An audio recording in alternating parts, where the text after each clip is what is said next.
Yo yo yo yo, halo semua. Gimana kabar kalian? Baik atau enggak nih ya kan? Nah, gua udah lama nggak buat konten memang, tapi kali ini gua bakal lanjut lagi tentang kemarin itu fundamental dan teknikal. Fundamental yang digabungin dengan teknikal. Dan seperti kalian tahu di video gua nggak ada gimmick-gimmick nggak jelas ataupun edit-editan yang ribet. Di video gue memang ya pure gini aja, tapi ya gue fokusin ke isi-isinya biar kalian paham. Jadi apa yang harus kalian lakukan kalau pengen fundamental dan teknikal? Jadi kalian tuh harus buka news kemarin. Jadi di sini gue contohin aja news kemarin yang tanggal 17. Pada tanggal 17, mana ya? Bentar gue cek. Nih. Nih pada tanggal 17, gue ambil news CPI di USD kemarin. Dan di sini dia menunjukkan bahwa data klaim pengangguran ini, ntar gua buka. Di data klaim pengangguran dia sebelumnya menunjukkan pada angka 200.2028 dan perkiraan dari Amerikanya 233.000 belibet 233.000. Ini dari perkiraannya bahwa pengangguran Amerika itu akan menaik. Tapi data aslinya pas keluar tanggal 17 kemarin menunjukkan bahwa sebenarnya pengangguran Amerika itu turun, yaitu jadi 221.000. Yang sebelumnya 228.000 turun menjadi 221.000. Ini menunjukkan bahwa ekonomi di Amerika itu sebenarnya lebih baik ataupun meningkat. Nah, kenapa? Mungkin sebagai dan ya sebelum sebelum lanjut ke depannya gue jelasin juga news yang lain juga. Di sini ada news tentang terbuka nih, mengukur perubahan nilai total penjualan pada tingkat retail di Amerika Serikat, tidak termasuk otomotif. Ini juga menunjukkan bahwa memang dalam posisi tanggal 17 di kemarin menunjukkan bahwa ekonomi di Amerika Serikat itu sebenarnya meningkat ataupun lebih bagus. Nah, mungkin sebagian orang itu berpikir bahwa di saat Amerika ekonominya bagus, rakyatnya itu memiliki pekerjaan yang layak ataupun ada pekerjaan dan ekonomi mereka bagus, mereka bahkan mikir bahwa USD ini bakal naik, ya kan? Tapi sebenarnya nggak gitu guys. Coba kalian ubah pikiran kalian. Di sini gue bakal tunjukin market. Nah, ntar gue hapus. Nih, sabar. Nah, gue hapus. Nah, dari data tadi menunjukkan bahwa ekonomi di Amerika Serikat tuh bagus ataupun mendingan dari sebelumnya. Nah, ini menunjukkan indikasi bahwa sebenarnya investor-investor di Amerika itu ataupun investor-investor lain tuh menunjukkan bahwa mereka tuh cenderung tidak tertarik dengan USD. Mereka tidak mau misal kayak deposito di USD. Mereka lebih memilih aset-aset lain yang lebih menguntungkan guys. Contoh Bitcoin. Makanya pada hari ini, pada tanggal hari ini, tanggal berapa? Tanggal 23. Dari tanggal 17, ntar gue cek. Sabar. Tunggu 17. Nah, dari tanggal 17 sebenarnya BTC itu masih kuat cenderung ataupun di harga di situ-situ aja. Ini menunjukkan bahwa sebenarnya investor itu lebih tertarik kepada aset-aset yang lebih berisiko daripada USD. Jadi kesimpulannya, misal di negara Amerika itu mengalami perekonomian yang lebih membaik, cenderung sebenarnya investor itu tertarik kepada aset-aset yang berisiko guys. Karena memang tidak ada perang seperti kemarin. Kecuali ada perang seperti kemarin, investor itu lebih mementingkan uang mereka. Mereka tidak akan tertarik kepada aset-aset yang berisiko tinggi karena memang keadaan perang. Mereka akan cari aset-aset yang aman seperti USD. Itu mereka akan aman. Mereka tidak cari untung, tapi mereka mengamankan uang mereka. Nah, jadi dengan kasus seperti ini, sebenarnya investor itu lebih tertarik ataupun lebih cenderung tertarik kepada aset-aset yang berisiko seperti BTC ataupun emas. Nah, saat sekarang jika investor tertarik kepada aset-aset yang berisiko tinggi ke BTC dan emas yang seperti gua bilang tadi, itu sebenarnya USD ataupun DXY itu cenderung turun guys. Karena memang ya investor cenderung tertarik kepada aset-aset yang berisiko tinggi. ya otomatis seperti USD ini yang untungnya sedikit, ya mereka tidak tertarik. Nah, jadi kalau memang seperti gua bilang tadi, kita harus berpikir ataupun view kita ataupun penglihatan kita bahwa USD ini melemah. Sekarang kita analisa aja secara teknikal, simple aja, nggak usah kalian ribetin. Gue tarik trendline aja kayak biasa.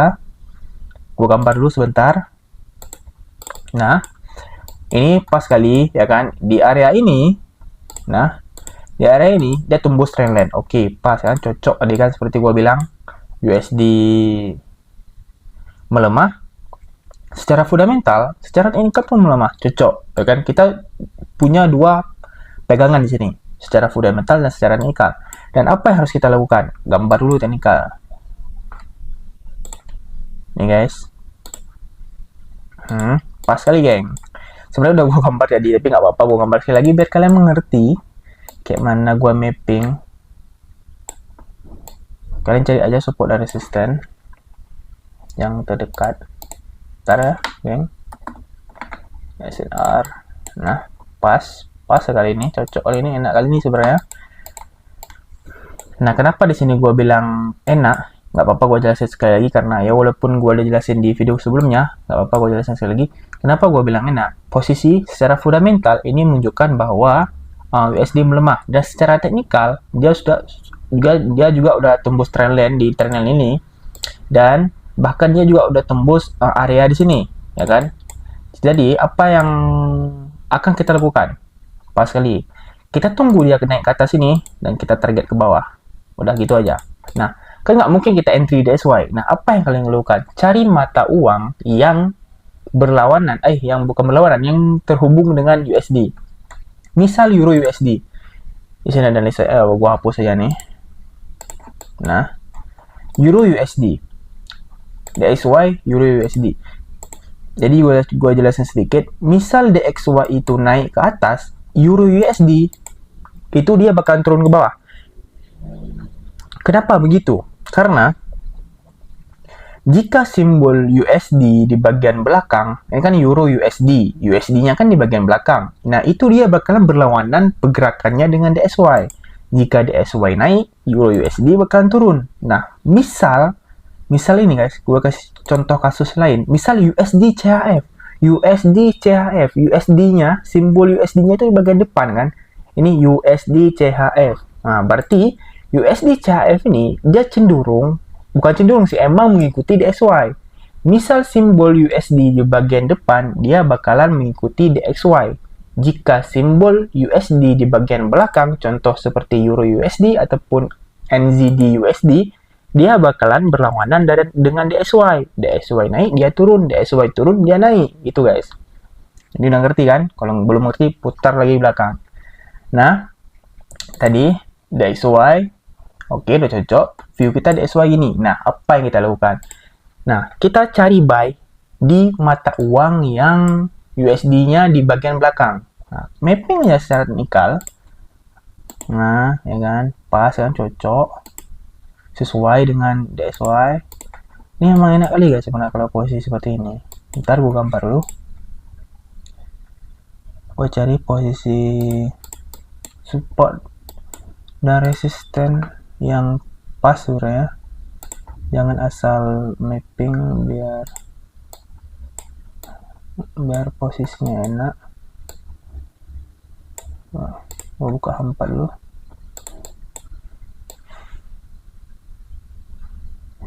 Nah, oke. Pas ya gua nih. Ya. Jadi gini guys, gue jelasin sedikit. Misal kalian mapping di DXY itu menggunakan H1 ataupun H4, ya udah kalian di mata uang lain kalian menggunakan H1 dan H4 juga. Jangan kalian mapping di DXY H4, kalian di mata uang kalian mapping di bawah H4. Misal di DXY H1, ya udah di mata uang lain juga H1. Ya, mentok-mentok jadi H4 lah. Jangan kalian turun ke M15, M5, M3, apalah kalian tuh. Ininya H1. Nah, kita cari buy di simbol USD bagian belakang. Ya kan? Nah, pas kali ini. DXY. Tuh. Nah, cara entry-nya gimana bang? Oke, kita masuk ke tahap entry. Misal, anggap aja misal nih ya kan, karena gua nggak contohin di backtest ya, nggak gua contohin di market yang sebelumnya, langsung di real market. Gua emang nggak ada niat nipu-nipu ya, kalian bisa belajar aja, kalian paham, nggak kayak orang-orang yang market yang udah di belakang baru ditontonin video.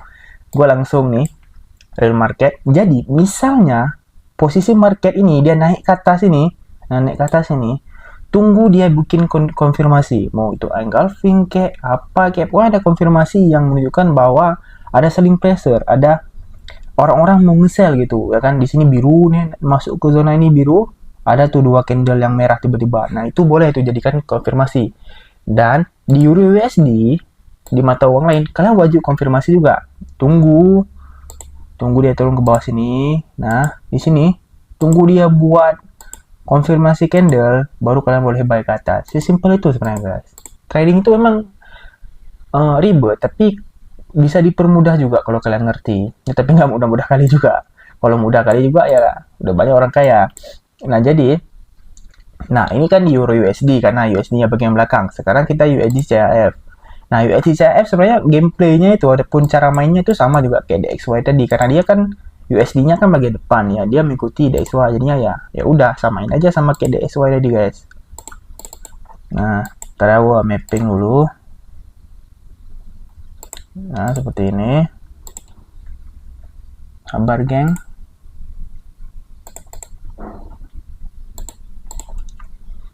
Nah, kalau memang kalian nanya, Bang, kalau memang kalian nanya kan, Bang, lu Bang pakai time frame berapa? Gua rata-rata pakai dari H1 sampai H4, daily nggak pernah. Daily cuma lihat paling kayak lihat ini aja candle ada nggak yang sell gitu ataupun buyer ataupun seller itu.